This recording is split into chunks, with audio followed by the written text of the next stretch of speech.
больше, чем любая европейская страна и каждый американский штат. Потенциально богаче, чем многие ресурсные державы. Но при этом здесь всего 3 светофора, 1 торговый центр и вообще нет дорог между городами. Средняя температура тут ниже, чем во всех других странах мира. А в столице живет так мало людей, что все они поместятся на одном скромном стадионе. Да, это Гренландия. Самый большой и неизведанный остров в мире. Здесь рождаются айсберги и умирают брошенные военные базы. В прошлом тут теряют во льдах самолеты и атомные бомбы, а в будущем собираются найти триллионы долларов в прибыли. И вместо автомобилей водные такси, вертолеты и упряжки на собаках. На обед сырой китовый жир или мозги моржа. Не Европа и не до Америка, не колония и не независимое государство. Так что такое Гренландия сегодня? И почему вдруг самые большие, сильные и богатые страны мира хотят потратить свои деньги и силы на безлюдную пустыню с тысячелетними льдами?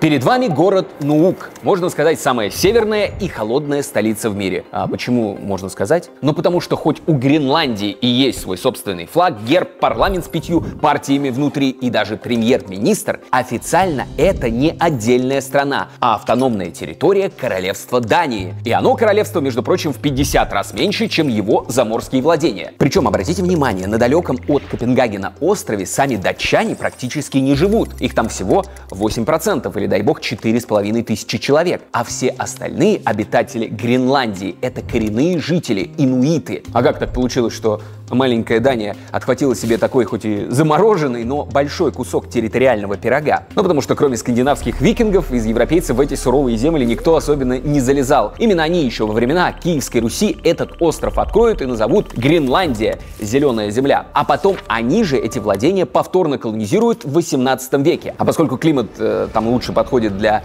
белых медведей и овцы-быков, никто другой на Гренландию особенно не покушается. Вот она датской до сих пор и числится. Но на дворе уже 21 век, и поэтому обратите внимание вот на этот интересный домик. В нем в 2020 году на заснеженном острове Соединенные Штаты Америки открывают консульство, то есть свое официальное представительство. На следующий год Гренландия утверждает у себя почетного консула России. Ну, правда, в июле 23-го эту должность отменят, но все равно, внимание, вопрос. А что случилось? Что сначала американцы, а потом русские как-то официально вдруг решили проявить себя на краю заснеженной и вообще-то чужой земли. Вот карта. Вот они, США, а эти огромные территории — Россия. Здесь американская столица Вашингтон, а это Москва. И кратчайший путь между ними как раз лежит через Гренландию. Например, эти фотки замерзшего острова я когда-то лично сделаю на прямом перелете из Москвы в Нью-Йорк. Самолеты, как известно, летают по кратчайшему возможному маршруту, чтобы и топливо сэкономить, и время пассажиров. Что все это значит? А если межконтинентальные баллистические ракеты или стратегические бомбардировщики с ядерным оружием когда-нибудь и полетят между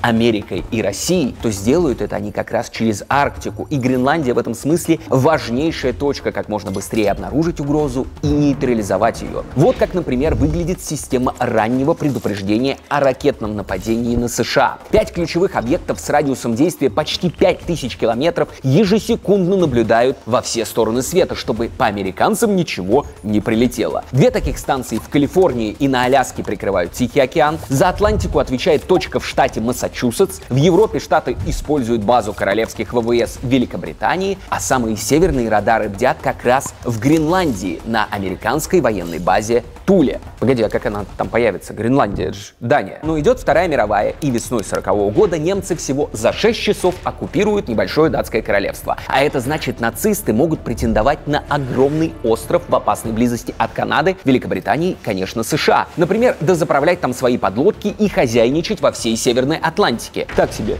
перспектива. Плюс на вот этом руднике в Гренландии тогда активно добывают криолит.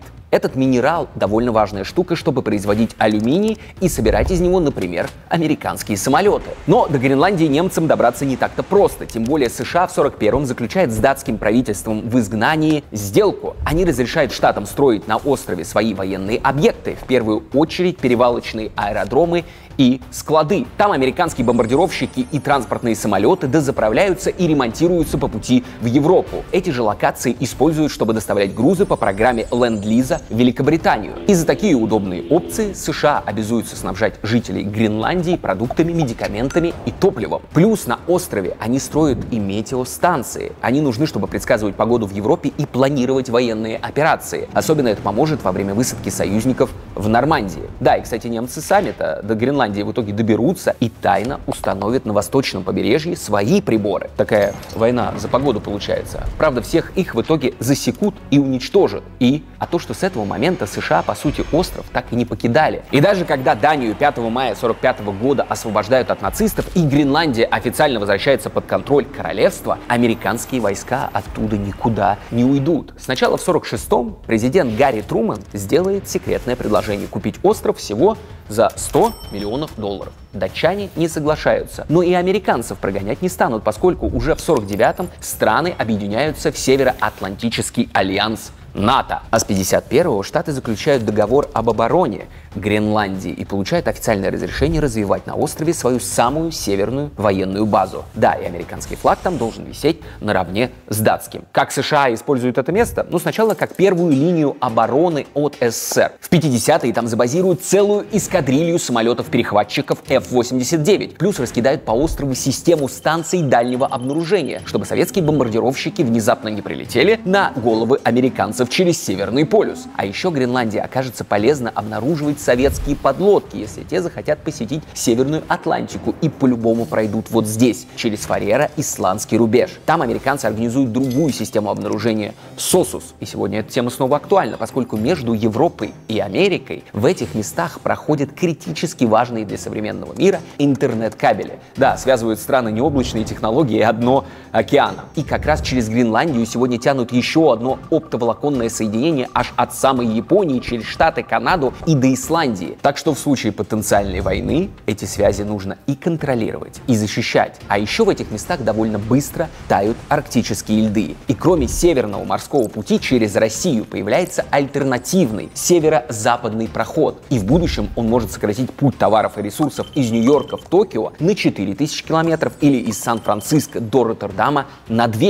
Да, пока этот маршрут большую часть года по-прежнему во льдах, там нет толком никакой инфраструктуры, и проходит он неудобно в территориальных водах сразу нескольких стран: Канады, Дании и США. Так почему бы вместе не взглянуть в будущее и не решить этот вопрос? Сделаться просто одним государством, вы 51-й штат, вы 52-й, и дело с концом. И это не шутки, потому что если полярные льды в 21 веке и правда растают, то через Арктику рядом с Гренландией пройдут кратчайшие торговые маршруты всего мира. И поэтому упускать этот остров сегодня значит не мыслить стратегически. Посмотрите на этот документ. Его в 22 году опубликует Геологическая служба США. В нем список из 50 полезных ископаемых, критически важных для экономики и национальной безопасности штатов. Особый акцент там сделают на так называемых редкоземельных металлах. И не зря, ведь именно они нужны, чтобы производить всю современную электронику и военную технику. И как раз с ними у штатов есть проблемы. Оцените, как минимум 2/3 их производства контролирует главный геополитический и идеологический противник Америки – Китай. А сами штаты находятся в жесткой зависимости от Пекина по многим позициям. Например, итрий. Он нужен, чтобы производить огнеупорные материалы, лазеры, медицинскую технику и телевизоры. 94% его американские компании закупают у китайских поставщиков. Или висмут для медицинских и атомных исследований. Зависимость 65%. В Германии важнейший элемент для оптоволокна и приборов ночного видения. Тоже больше половины закупок идут из Китая. Ну и далее по списку. А при чем здесь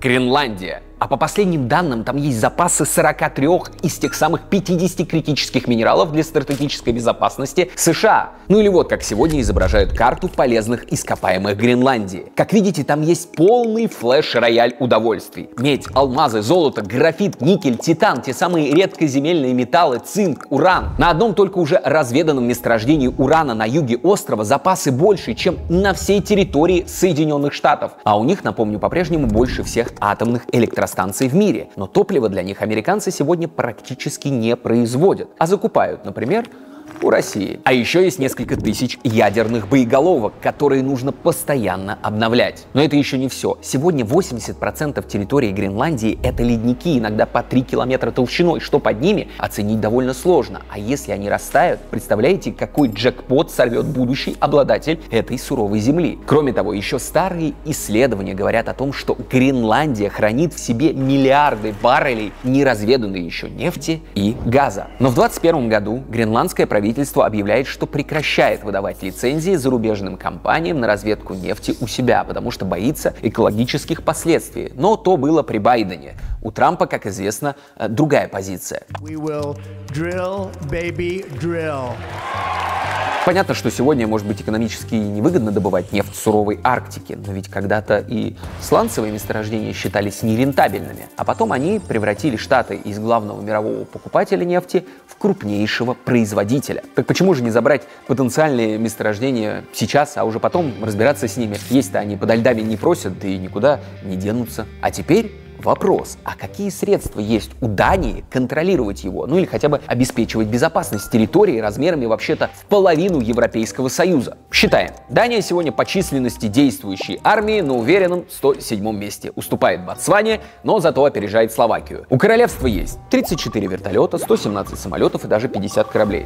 Вроде звучит неплохо, но что конкретно под Гренландию? Если верить открытым источникам, то на начало 2025 года охраняют самый большой остров в мире. 4 патрульных корабля, 4 вертолета, 1 патрульный самолет и целых 6 команд собачьих упряжек. Но, правда, после заявлений Трампа, а не пора ли США забрать Гренландию, We need them for economic security. тут сразу появились новости, что Дания потратит на защиту острова аж 2 дополнительных миллиарда долларов и закупит 3 новых патрульных корабля, 2 беспилотных летательных аппарата дальнего действия и новые патрульные самолеты. А еще вы, конечно, слышали, как датское королевство оперативно поменяет свой герб, чтобы крупнее выделить на нем гренландского полярного медведя. Мол, для нас он значит гораздо больше, чем тогда, и вообще своих не бросаем. Но, похоже, действовать надо было раньше и серьезнее. Ведь гренландское правительство давно думает и говорит о независимости, потому что хочет развивать остров самостоятельно. Но представляете, сколько это изменение займет времени чиновников, вся эта бюрократия. Еще раз, вот она карта потенциальных гренландских запасов. А вот так выглядит заработок в Гренландии сегодня. Там ни разу не продают те самые ископаемые ресурсы, а торгуют, по сути, только рыбой и моллюсками, поскольку на острове работает только один золотой рудник на Лунак, а все, что нужно для жизни, топливо, еду, технику сюда приходится закупать, или, правильнее сказать, привозить из Дании. Да, половину потребностей и бюджета острова Дания закрывает своими дотациями, то есть никак не использует экономический потенциал Гренландии. Поэтому чем занимаются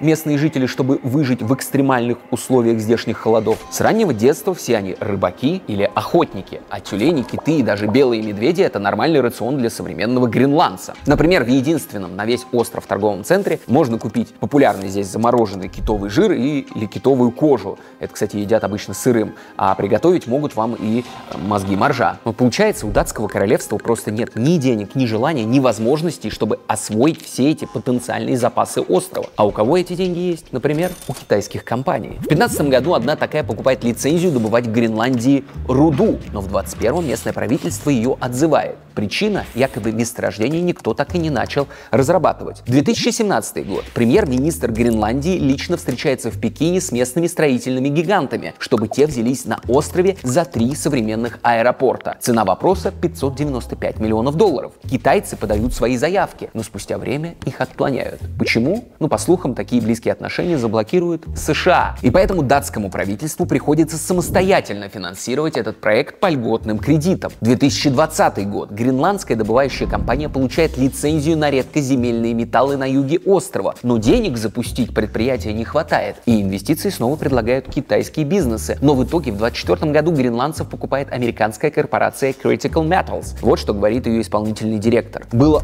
очень большое давление не продавать ничего Китаю. Они приняли оплату в размере 5 миллионов долларов наличными и 211 миллионов долларов акциями Critical Metals, что намного меньше, чем предлагали китайские фирмы. Но очевидно, что по Гренландии у Штатов всегда была четкая позиция, никаких китайцев там быть не должно. Но все решения принимались без лишнего шума. Но тут к власти снова приходит Трамп И кроме политики начинают включаться бизнес-интересы по схеме. Нам нужны нетронутые ресурсы? Вот есть место, где их много и разных. Оно недалеко от нас, их там никто не добывает, там есть наши военные базы. Получается, мы и так контролируем эту территорию, так зачем нам лишние посредники, если у них все равно нет ни черта заниматься этой землей? Что логично, ведь чтобы постоянно добывать полезные ископаемые в условиях крайнего севера, в Гренландии нужны специалисты, шахтеры, да и просто те, кто будет готовить людям еду и вывозить ресурсы от рудников до моря. Есть подсчеты, что на каждую такую сырьевую локацию в среднем нужно человек 300. Но где их взять? На острове размерами с Западную Европу или как 3 Техаса живет всего 57 тысяч человек. В крошечной Андорре и то больше. А официальная безработица в Гренландии менее 0,2%. То есть, чтобы освоить гренландские месторождения, людей туда придется завозить десятками тысяч. И, по сути, превратить себя в магнит для трудовых мигрантов, прям как Арабские Эмираты или Катар. Только вот за полярным кругом со средней температурой минус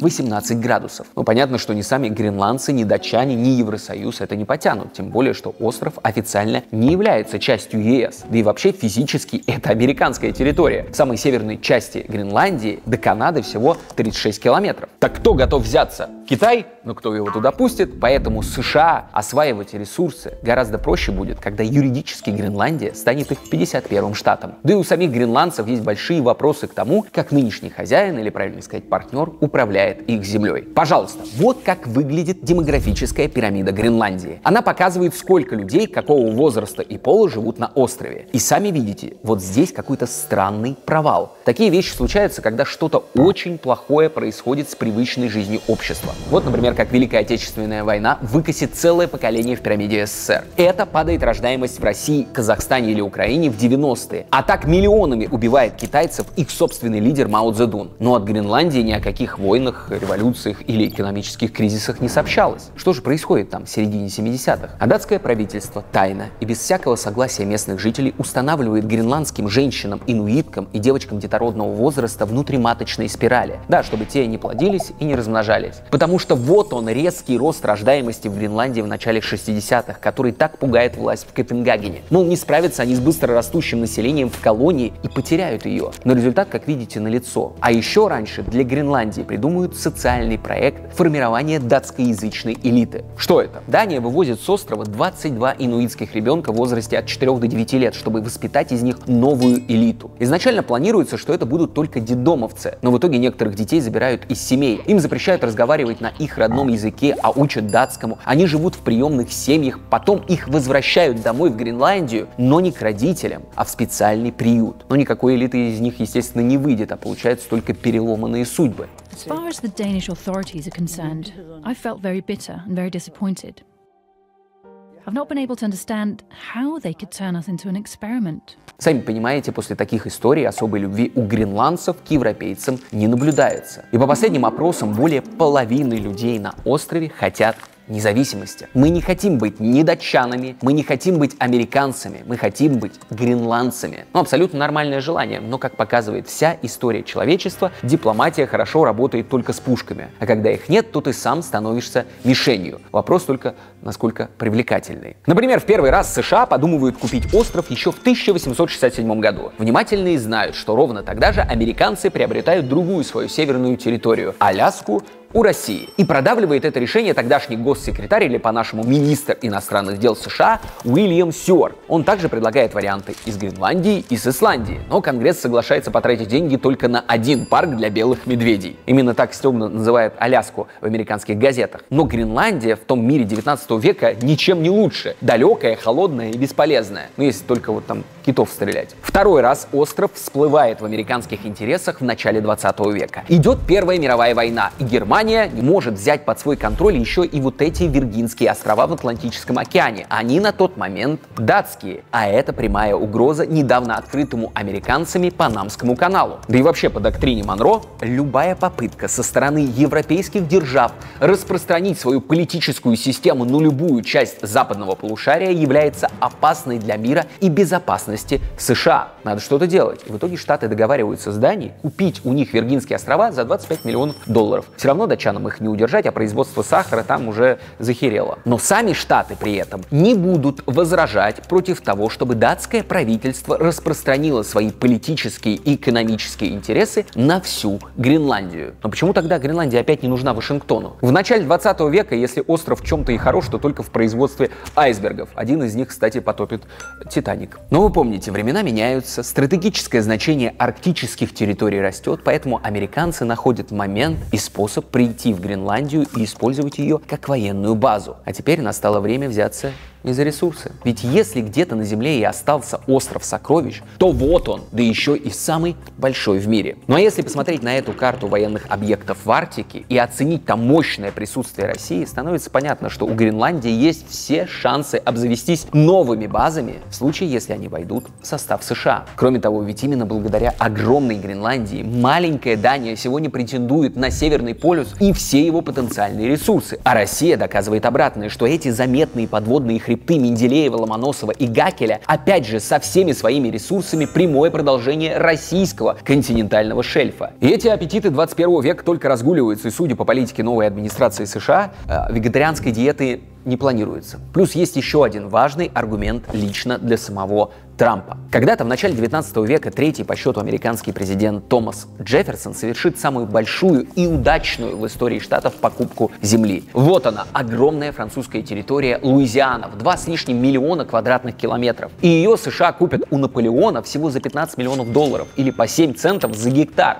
Так вот, если взять Гренландию, то по размерам она больше, а значит 47-й президент может лихо побить этот рекорд и войти в историю как величайший собиратель земель американских. Если зашел контент, не забывайте на него реагировать, подписывайтесь на официальный телеграм-канал «Послезавтра», сообщество ВК, куда мы выкладываем тоже все видео, ну, конечно, Бусти и Patreon для тех, кто хочет найти эксклюзивные материалы про то, как я создаю этот контент, какие книги читаю, какие фильмы смотрю и вообще как мыслю. Ну и до будущего.